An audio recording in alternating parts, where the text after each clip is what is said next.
ในงานที่นั่งที่รับรองที่เป็นระเบียบเรียบร้อยถ้าพร้อมบอกวงบอกตรงตีว่าได้จะทำให้ทำกับเรื่องดี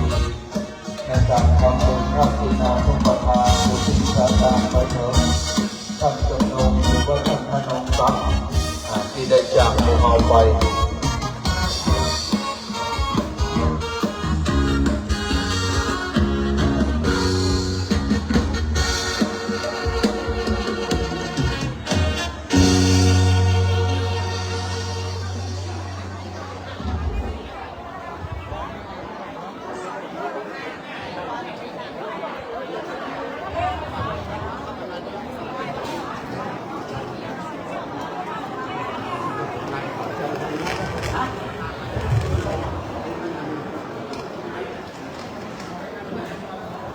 เริ่มทุกฟองเราออกมาแล้วเห็นไป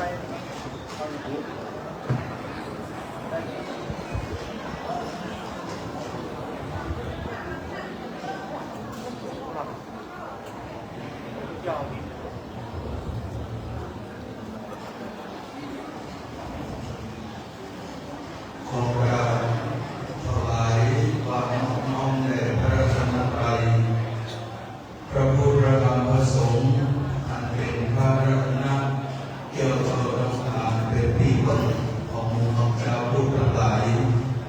ขอถวายความเคารพแด่พระมหาเถรานุเถระครูบาอาจารย์เจ้าภิกษุสงฆ์วงศ์สามเณรในตอนนี้มีพระคุณของพระครูอาภรณ์วิสุทธิคุณเปิดนองเป็นต้นเป็นประธาน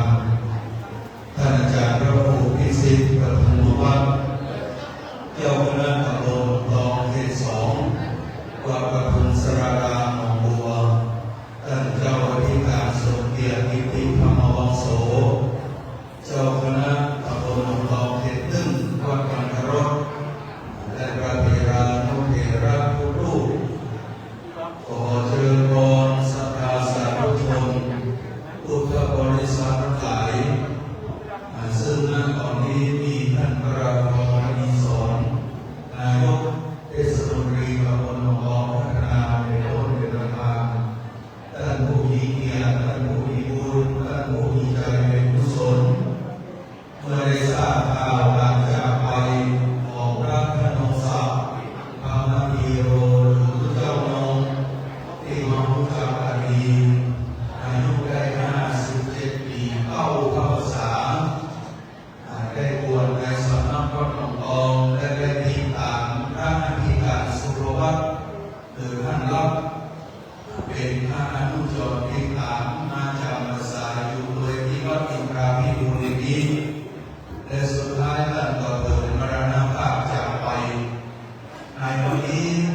นี้เจริญพรพระปราภรณ์ได้จุดธูปเทียนบูชาพระรัตนตรัยญาติโยมสาธุชนพุทธบริษัทอยู่ในอากาศมันสงบเนิ่ม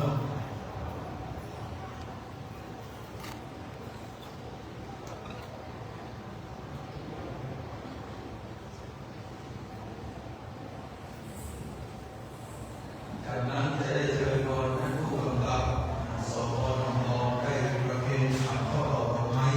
ที่เป็นคุณหลวงพ่อองค์ประธานขอสมณศีลเป็นความรัก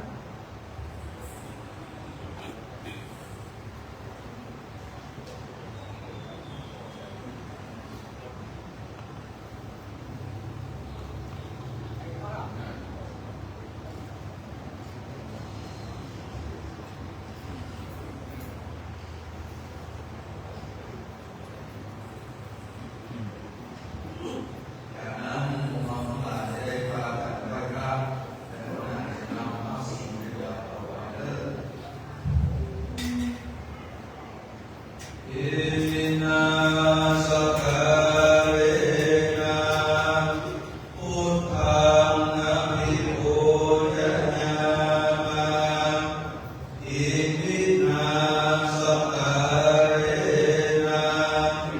ธัมมังอะภิปูชญามะ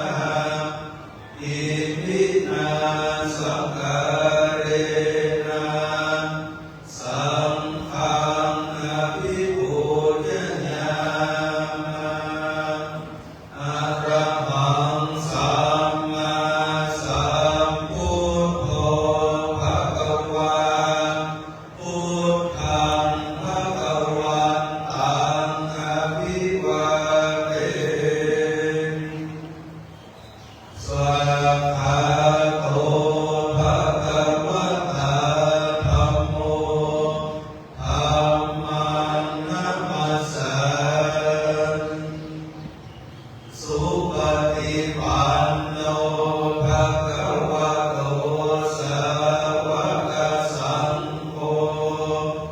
สังฆังนัมมามิ ต่อไปเรามีแต่ที่นะครับเราขอการเดินสาธุมายังมันเตติสารเน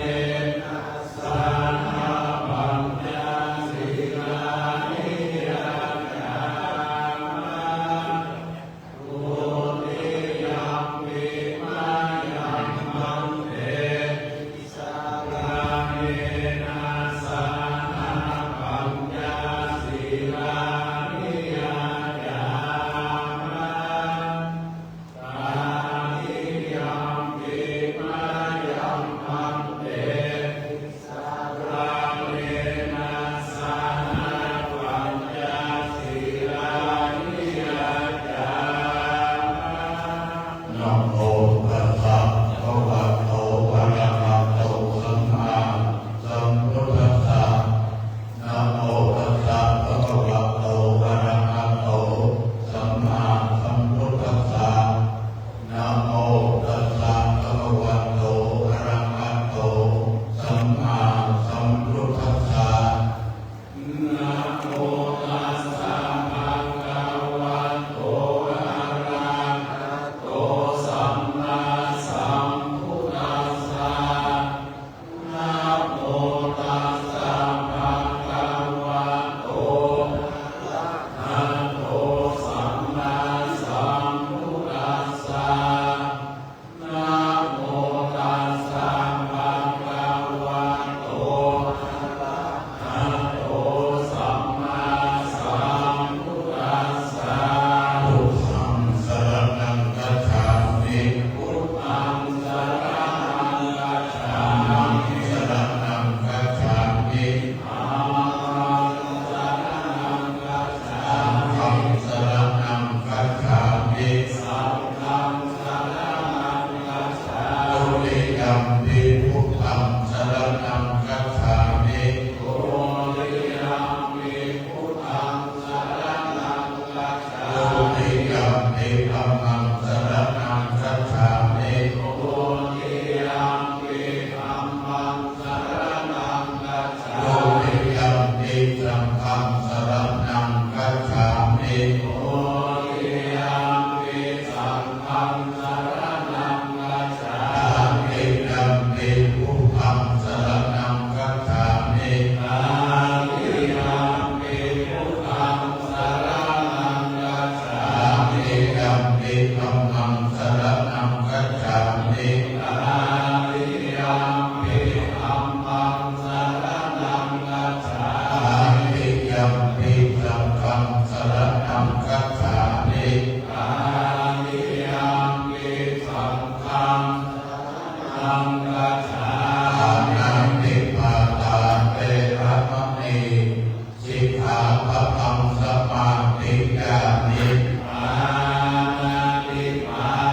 สัพพังภวันโตอะระหะโตสัมมาสัมพุทธัสสะนะโมตัสสะภะคะวะโตอะระหะโตสัมมาสัมพุทธัสสะนะโมตัสสะภะคะวะโตอะระหะโตสัมมาสัมพุทธัสสะพุทธัสสะธัมมาพุทธัสสะธัมมาพยากาธัมมัสสุขายะเวทันญายะสัมปยุตตะธัมมาสุขายะเวทันญายะสัมปยุตตะธัมมานุภาสุขายะเวทันญายะสัมปยุตตะธัมมาวิภักขะธัมมาเนวาวิภักขะธัมมะธัมมาอุปาทิโนภะปะติจังธัมมานุปาทินุปาทานิจังธัมมานุปาทินานุปาทานิจังธัมมาสัมเกเรนะสัมเกเรสิกขาธัมมาสัมเกเรสัมเกเรสิกขาธัมมาสัมเกเรนะสัมเกเรสิกขาธัมมาสัมวิภักขาวิจานามัมมาวิภักขาวิจานามัมตาธัมมาวิภักขาวิจานามาเวเตสามังกันตาธัมมาปัสสามังกันตาธัมมาอุเบกขาสามังกันตาธัมมาสันเตนะมหาธัมมาธัมมาภาวนายามหาธัมมาธัมมาเนวานัสสะเนนะนะภาวนายามหาธัมมาธัมมาธัมมาภาวนายามหาธัมมาเหตุกะธัมมาวานัสสะเนนะนะภาวนายามหาธัมมาเหตุกะธัมมาอัจจยังอานิโนธัมมาปัจจยังอานิโนธัมมาปัจจยังอานิโนธัมมาใจยังอานิโนธัมมาเสกขาธัมมาเสกขาธัมมาเนวาเสกขานะเสกขาธัมมามาเนขาธัมมามาอังคัตตาธัมมาอัมมัมมานาธัมมาปานิตาธัมมานาธัมมามาอังคัตตาธัมมานาธัมมานินาธัมมามัชฌิมาธัมมาปานิตาธัมมาสัมพันธานิยัตตาธัมมานิยัตตาธัมมามัปปาธัมมานาธัมมามัปปาเหตุกะธัมมามัปปาติปัตติโนธัมมาอุปันนาธัมมานุปันนาธัมมาอุปาทิโนธัมมาติตาธัมมานาคาตาธัมมามัตถุปันนาธัมมาติตามหาธัมมา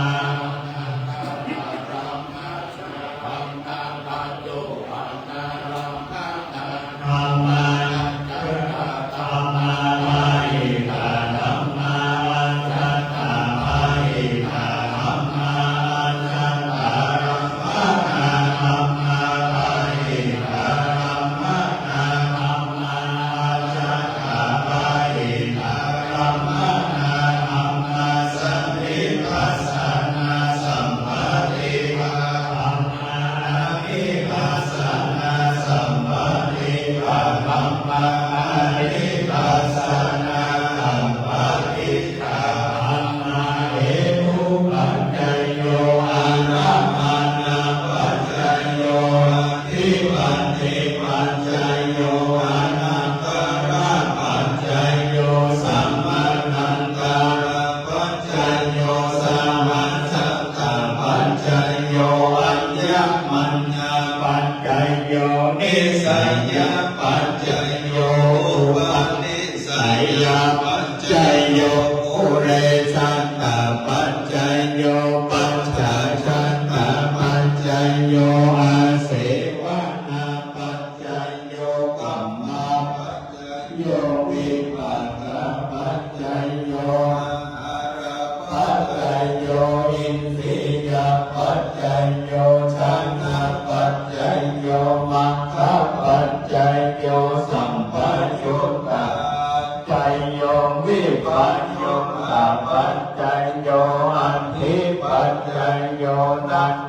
ปัจจโยวิคัตถปัจจโยอวิคัตถปัจจโยอิติปิโสภะคะวะอะระหังสัมมาสัมพุทโธวิจาจารณะสัมปันโนสุขันโตโลกวิทูอนุตตโรปุริสสัมมาสารถิสันธาเทวามนุสสานังพุทโธภะคะวะติสวากาโตภะคะวันตาธัมโมสันติโกอาการิโกเอหิปัสสิโกปันนายิโกปัญจตังเวทิตาโพวิญโยหิติสุปฏิปันโนภะคะวะโตสาวกสังโฆสุปฏิปันโนภะคะวะโตสาวกสังโฆยะยะปฏิปันโนภะคะวะโตสาวกสังโฆสามีจิปฏิปันโนภะคะวะโตสาวกสังโฆยะทิธัมจัตตาเรปุริสยุกาเนอันนตุเรสปุกาลาเนสัพพะคะวะโตสาวกสังโฆอาหุนายโยภาหุนายโยภักขินายโยอัญชเดกระนิโยอนุตตรังปุญญเมตตังโลกัสสาภิทาหุสัมมาสัมมาเทเนเมกัสสะพุทธังคัมภิเมนาลังโอติกะโกรัสสะเสนามามา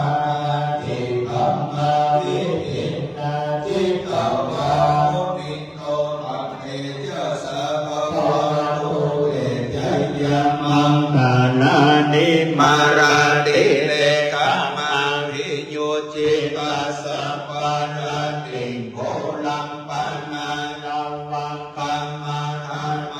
ยะพังพันเตสุตันตาวิหินาจิตาวามุนิโต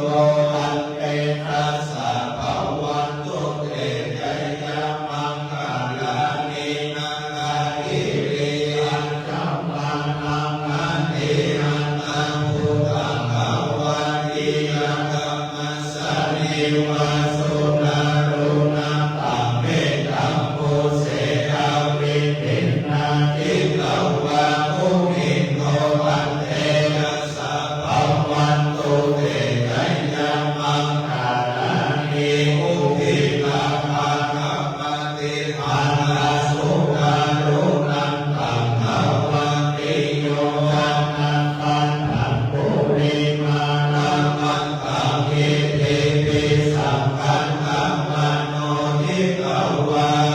นิโนตันเตยะสะภะวันตุเตยะยะมังคาลานิอัปปานังปันธังมุรานังอิมังคัมภิติยันตินายะพุทธวัจจานายันนากายะมันเตนันเตนะโสนังทิตินาทิตวามุนิโตอัปเตนะสะภะวันตุเตยะยะมังคาลานิสัจจังวิหายะมันเตสัจจกาวันทาเกตุวันตาภิโรหิตมานังอันติมันตาพุทธังปัญญาปฏิวันนานิโมทิตวามุนิโตเตนะสะภะวันตุเตยะยะมังคาลานิ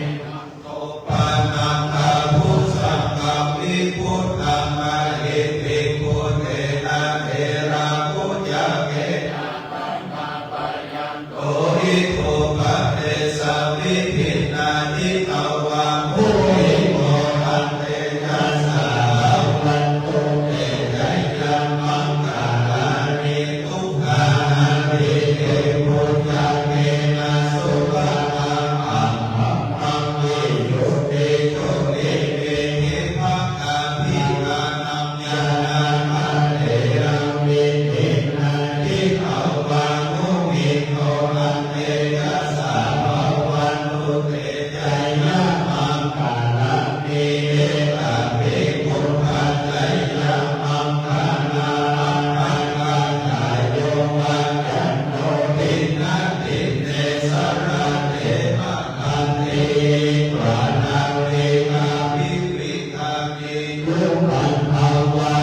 โมหะสุขังอธิกาวายนะโตสัพพัญโยโอนาโภริกายาสัพพะปานินังโภเรปะปาลักขิสัพพะปัตโตอัมโมทิโกลัมมังเวเดนะสัจจวัจเจนะโหตุเตไยยมังคะลันไทยันโตวิยังโห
ตกแต่งสภาแห่งตานามันหามาด้วยจอประกอบด้วยเจตนาโมทมยาดาตกแต่งงานพื้นลำสร้างซึ่งของตามีใจก็ชื่อก็บานมุ่งมือและกล่าวกำลังเลิศโมโหเป็นกำกะโรออกมาผสมสุขภาพดันของความริดาตามโดยความเข้าฟังได้รูปน้ำและเดียวกายของการทำลายทุกตามในทักยามและดีดีได้เจียนชาธรรมะก็จอมของการคอยว่ามันทุกทำยอมควรเราก็หัวว่าจำเป็นตูสนักปักมันก็บอกมันตีแปดที่จำแปดขอสุนาขอสัพพะวัตถุกนาเจ้าทำลายจุดใดหายโหดลาโยนโหเสียน้ำตนโหดลือนาทีกลายเป็น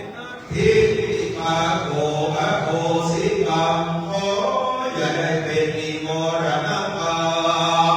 อย่าได้เป็นตามมันแก่กายอย่าได้เป็นตามมันจะนั่งทำทับเสียงผลตาอันจะพึ่งหัวสู่จันฟ้าและนิรบานเสียแก่ผู้พาทำลายตานำเองบริสุทธิ์ธรรมของมือของการแห่งผู้พาทำลายอยู่บัวที่สุดหมดใส่ก็เป็นวัดใหญ่เก่งจอดราตอนเราร้อนอมตะยอดมหาเทระปานั้นจุกจะมีเพียงแต่ดีตายันวาเรว่าทีวันเลมโนตัวเลสัจจิจาปมาเตนวาอาสัจจิจาปมาเตนวากายกรรมเมนวาวาจีกรรมเมนปามโนกรรมเมนวา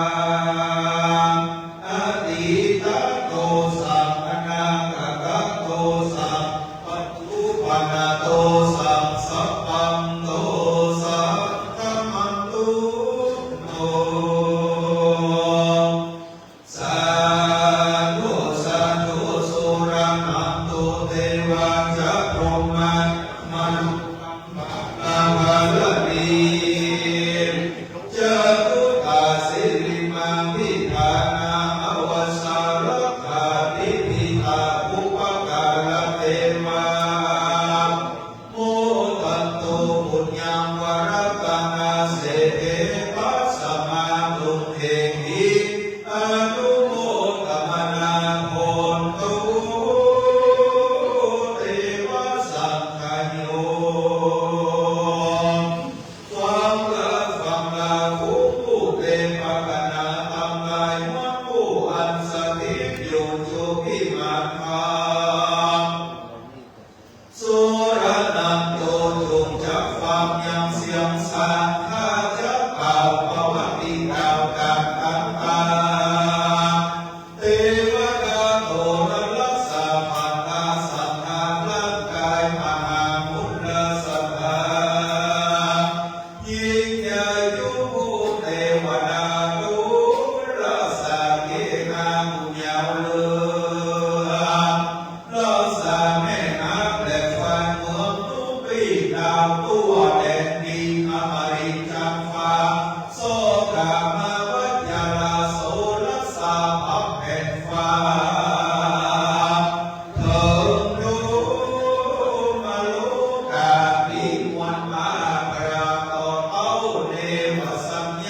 ปัมพิมาปัสสนิเตอิริ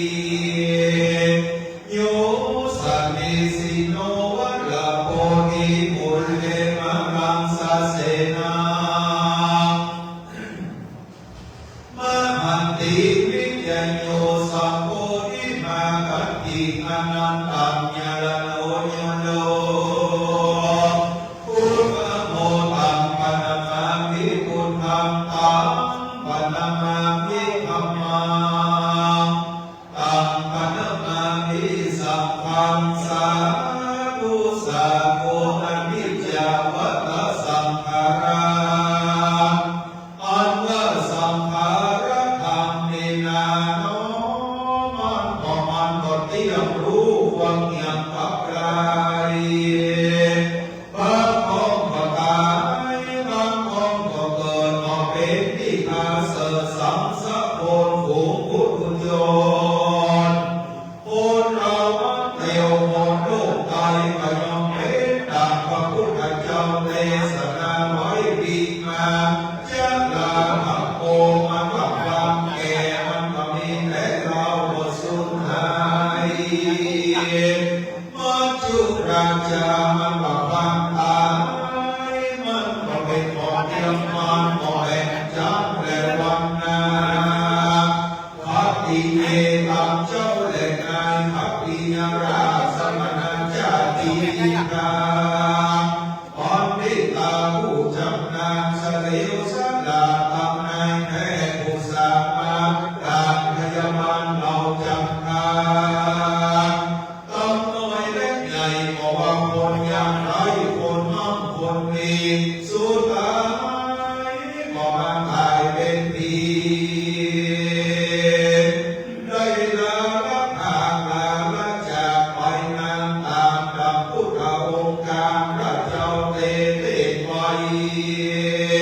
มัจจุราชานิสัยคือว่าความตายที่นามันมีอำนาจเหลือวิสัยก็มีผลทันใดจะเอาจะหนักมันใดแม้ว่าเราจะไปซ่อนหรือว่าไว้อยู่ในหินและในโบอยู่ในที่สูงที่ต่ำอยู่ในธรรมและภูนาอยู่วัดวาหงยาที่วิเศษมันก็พ้นจากเหตุแห่งความตายเจ้าและงานฝ่ายและความเดือดนิรันดร์ปล่อยแผ่วเดือดนานปีที่รอดปีนามันก็อยู่รอดาภัยภัยมัจจุราชมันก็มาทำลายเจ้าภาพพวกเราในนี้เสียจากที่อยู่และเดือดนอนได้ละตามไม่เลยนะบ้านจงสลีสุดมอนมันเคยหลับนอนพักผ่อนมันเป็นของที่อ่อนน้อมสบายเราก็จะตายเหมือนกับทุกโกบ่มีใครอยู่ได้สักคนดูน้ำตัวโตท่านเจ้าพระกนงสักปันวิมาธรรมธิโลนิเราอายุได้51 ปีแห่งเต้ากัปสาตั้งตัวกระโลงเบียที่โลกาพญาตามพระมาเจ้าแน่นำไปเปียกินห่างไปก่อนนึกว่าจะก่อนสบายคนที่สุดก็ตายมรณภาพพวกพ้นไปจากความตายวันที่13 กรกฎาคมที่ผ่านมาท่านเจ้าก็รับตาลาโลกเอิบวิปัญโยเกตามะลา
ทัพตังปริวาลายลามังสมณะสัทธ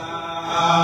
และมูลสัทธาผู้กามอามาตั้งไว้เป็นที่เรียบร้อยได้ดีงามขอนิมันธนาข้าเกี่ยวเจ้าทั้งสาม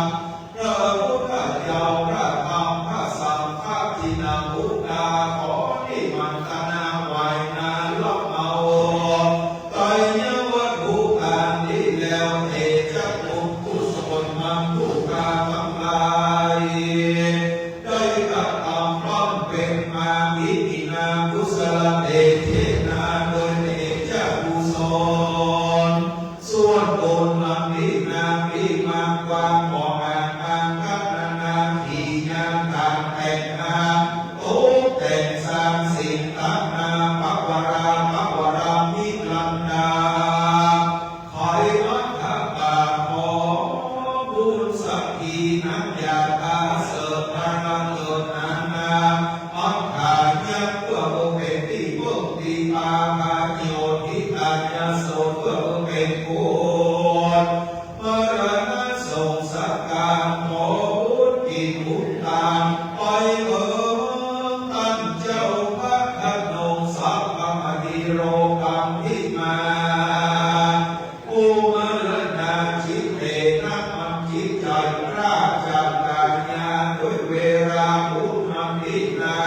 หายแก่ความสมองสารสิ่งต่างๆสุขัญญาเพื่อ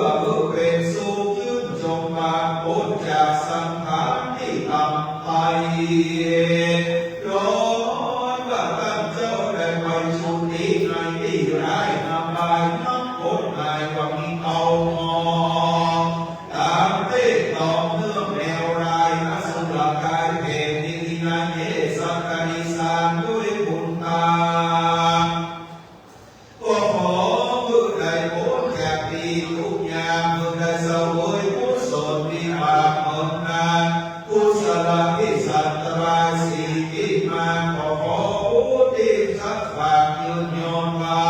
เพื่อไว้เถิดท่านเจ้าผู้มรณะตายมันมีนามก่อนชื่อว่าพระพนมสัพพัมพิมาธรรมทีรู้ตนที่นาแม้ว่าได้ไปตาไปสลับขับกาที่ถอยยังความในหลงของข้าอยู่บางคนขอกุศลเป็นเตือนเขาไปไหลหลับเตาเตือนโดยตามโดยเดชะบุญตามพินามีพุทธาทุกขาเตือนโดยไปพระพุทธธรรมสังฆเจ้าสาธุใส่เขาเมาตีรัตนาแม้ว่าตามเจ้าขนมสักไปตกที่ดุราไปบอกไปตกปืนตายเหตุน้ำไปก็ขอเจอเทวบุตรเทวดาทั้งหลายนำเอากุศลเติมพานอย่าได้ลืมเคืองทางส่งไปท่านเจ้าได้พ้นจากความทุกข์ร้ายนักการยาเพื่อได้เพิ่มพลังมาทาสุขแสนสิ่งมีธรรมนำกินตั้งใจถ้าจีวรักคืนใหม่ติดเตะเครื่องสัพพนาสมณปริธานวิเศษภาวะตับจอมชื่นเจียมคานขอมือได้เพิ่มเนรปานเป็นที่แล้วเหมือนบุญแก้วเพื่อบุญแก้วฝากโยนไปวันไปรอดมันยังจันงานยังเจ้าก็พอเป็นพับตาข้าเขานายไปรอดมันยังฟ้าก็มือเป็นจีวราแห่งข้ามันงามปัดวันไปรอดมันยังต่อเล่นยังลาก็มือเป็นเขานั้นดินสิบอาการทุนท่านเจ้าก็นมสัพพมณีโลอายุได้50 ปีเข้าพระปัสสาเอามาขนาดนี้ได้ไปเกิดเป็นเทพบุตรเทวดาอยู่จันฟ้าแก้วที่ไปมนทาสานงานเลิศแล้วประดับด้วยแก้วรูปเหลืองไรกับกายไม้แห่งมองจากเท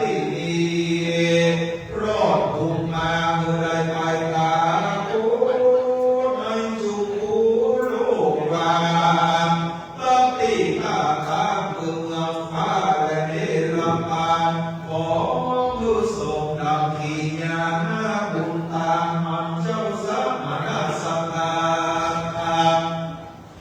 เรบุลัสสะกาผู้ข้าทำลายในรูปตามในทิฏฐากาม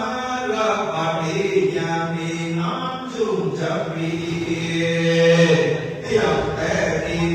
ด้วยดำผู้ข้าจะผู้ข้าเป็นเมตตาธรรมกะภาษาบาลีภาษาผู้ข้าสัพยัมพันเตอิมานิอัมปิปาปุปะละยะตานังธรรมเทศนาทานังปุติสัตตานังพุทธานาภิกขาอารัตตานังสัมพุทโธปะกะระนามิเสสะตานังยัมภาชนะตานังภะเปวะพุทธกะละโหธัมมะกะละโหสังฆกะละโหกาญะกัมเมนะวาวาจีกัมเมนะวามโนกัมเมนะวานาทิตะโตสะอนาคตะโตสะปัจจุบันโตสะสัพพันโตสะสัมมันตุโน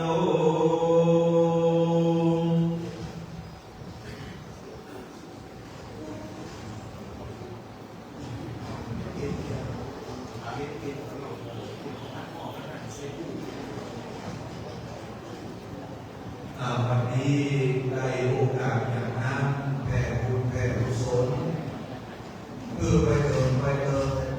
องค์ทรัพย์ผู้ที่จากไปไม่ว่าอยู่สุดวิสัยอยู่ที่ปลายน้ำใกล้อยู่ที่ใกล้ชื่นโจบานขอตัวบุญกีบุญตามไปรอบไปเติมนั้นองค์ทรัพย์ที่ได้เพิ่มซึ่งต่อที่ไปนั้นเราก็จะได้ถวายจะรู้ว่าใจกับนวัตถุกรรมทั้งหลายเครื่องทำที่นั่งทำเครื่องของทานส่วนผ้าตากนั้นเราเตรียมไว้สำหรับเราเข้าแล้วนี่ก็เป็นของตาหมดคือไปเติมแต่ถ้ามันลงซับเราจะได้เจริญพรท่านผู้มีเกียรติญาติโยมทั้งหลายได้เป็นตัวแทนของเราประเพณีของเราไปแล้วแกจะได้ประเพณีตามพระพุทธธรรมจะเจริญพรสมพงษ์ยีเมืองก็กำลังตำบลหนองทองและก็กำลังสุรินทร์จันทร์ฟูอันนี้กำลังตำบลหนองทองท่านสองได้นำมีน้ำตาที่พระพุทธธรรมเราเจริญพรก็กำลังสุรินทร์ในนี้ก็เป็นสปปได้ประเพณีบางคนว่าเป็นสปปเป็นประมาณนั้นก็เคยเป็นเนาะอย่างก็มาแน่เราเป็นสจเป็นหนังมันจะเป็นมองก็ประมาณนั้นเพราะว่าเราเป็น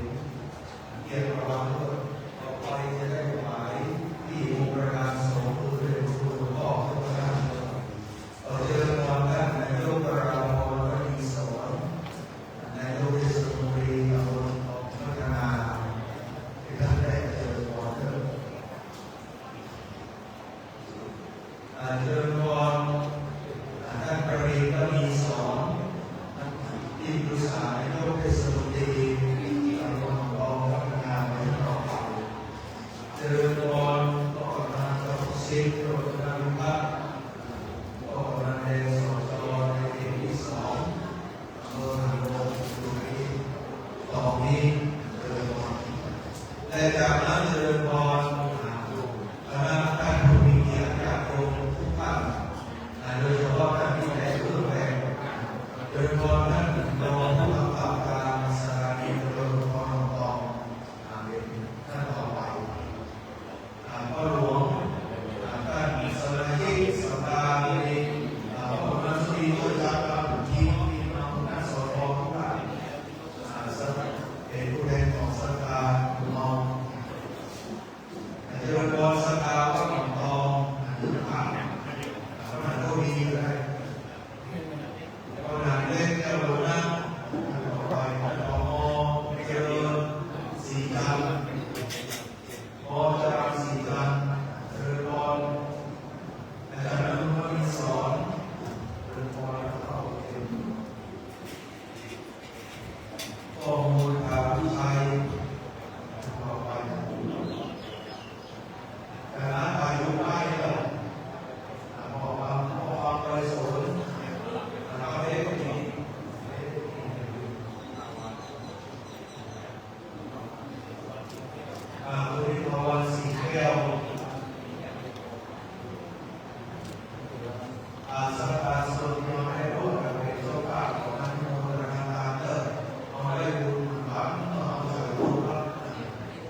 ทุกเจ้าท่านเองจากไปนั้น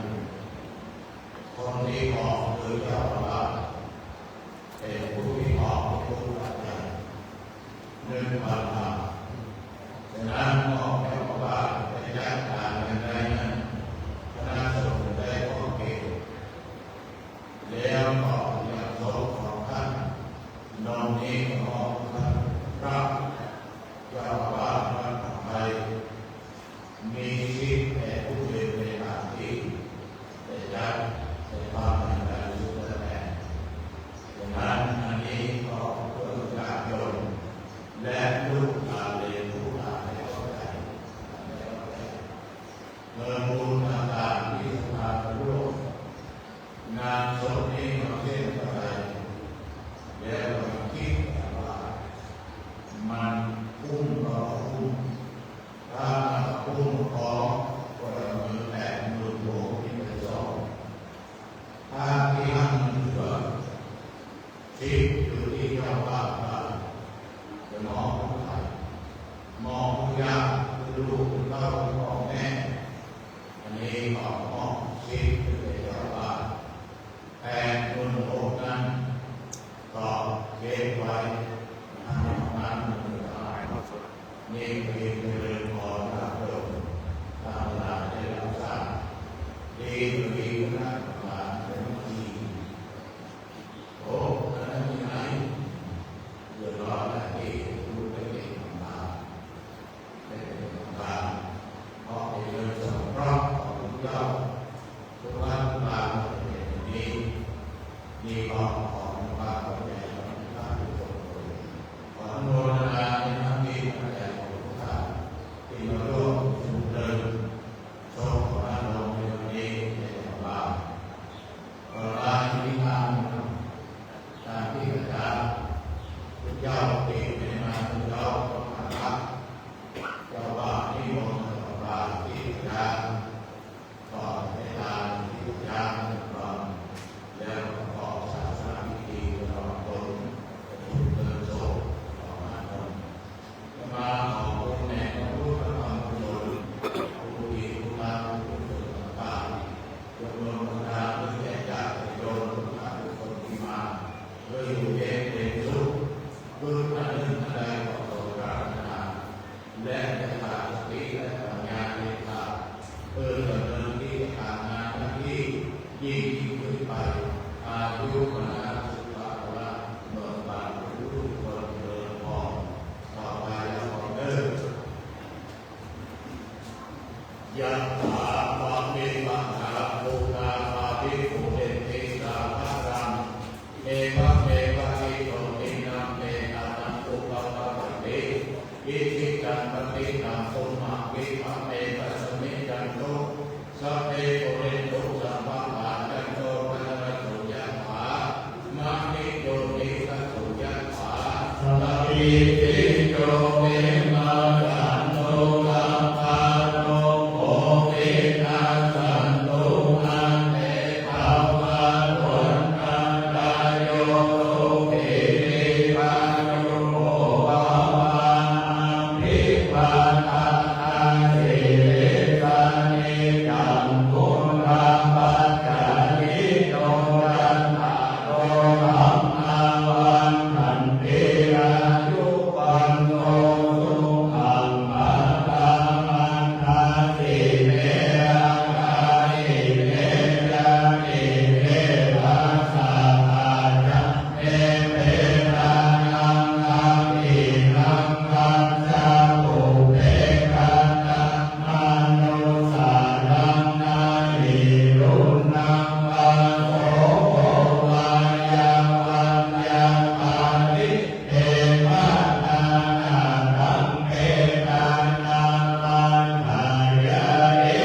เปตานาปุญญาจังกังนาอุรานังหานังจังมิโอนามังตุปานินังตุเนปุญญาปัสโสอังนานาปังคังเอภาวันโตสัมปันนังอานังนังอันโตสัมปันเอวันตาสัมปันพุทธานุภาเวนะสัทธาโสติภาวันโตเตภาวันโตสัมปันนังอานังนังอันโตสัมปันเอวันตาสัมปันธัมมานุภาเวนะสัทธาโสติภาวันโตเตภาวันโตสัมปันอานังนังอันโตสัมปันเอวันตาสัมปันธัมมานุภาเวนะสัทธาโสติภาวันโตเต สาธุสาธุสาธุอิตังกานาคัมมังนิพพานามัจจโยโหตุโนติจาอิตังศีลาคัมมังนิพพานาปัจจโยโหตุโนติจาอิตังภาวนาคัมมังนิพพานาปัจจโยโหตุโนติจายังกินจิตุสารังกังตัมปังกัมมังสัพเพเอระเตหิกัตตังปุญญังโนอานุโมทันโตสุนันโตพุนโตเตวะตัสสะภิกขเนอะทิกัตตาอิคายุราสัตตาอุนตุสัมปัสสัตตานังสุขีนันตานังปริหารันโตวัฏฏามิตาสุขิตาอุตโตทุกขาปังมุญญันตุสัพเพญาณิกามิตาอุตโตทุกขาปังมุญญันตุสัพเพอัญญาณิกาสุขิตาอุตโตทุกขาปังมุญญันตุสัพเพปิสาสัพเพ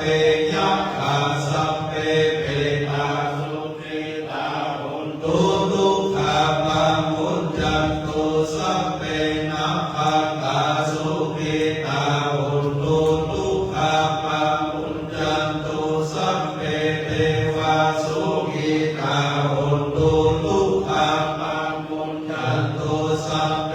อาจาริโยปัจจายาสุขิตาอุตโตทุกขาปังมุญญันตุสัพพะสัมปตินังสัมมิสันตุโกวันตามิพุทธังสัมมังเปโตสัมปัมมังธัมเมวันเตวันตามิธัมมังสัมปัมเปโตสัมปัมมังธัมเมวันเตวันตามิสัมปัมสัมปัมเปโตสัมปัมมังธัมเมวันเตวันตามิกรุอุปัชฌายจาริเยสัมปัมเปโตสัมปัมมังธัมเมวันเตวันตามิคัมมัฏฐานังสัมปัมเปโตสัมปัมมังธัมเมวันเตวันตามิอาราเมปัฏฐสีมายังสัมปัมเปโตสัมปัมมังธัมเมวันเตวันตามิเจติยังสัมปัมสัมปัฏฐานเอสุปฏิปิตาสามิลัตถาตุมหาโพธิพุทธานุปังสักการังสัมมาจักโลเกเทวะโลเกปัมมะโลเกจัมปุริเปรังกามิเปสาลิลัตถาตุโยเกสาจันตุโยอะระหันตาทาตุโยเจติยังปังคะกุติยะตุระสิติสา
สิ้นสุดลง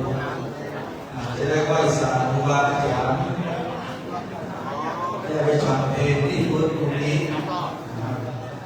ญาติโยมสังฆารับประทานอาหารตามวิทยาศัยแล้ว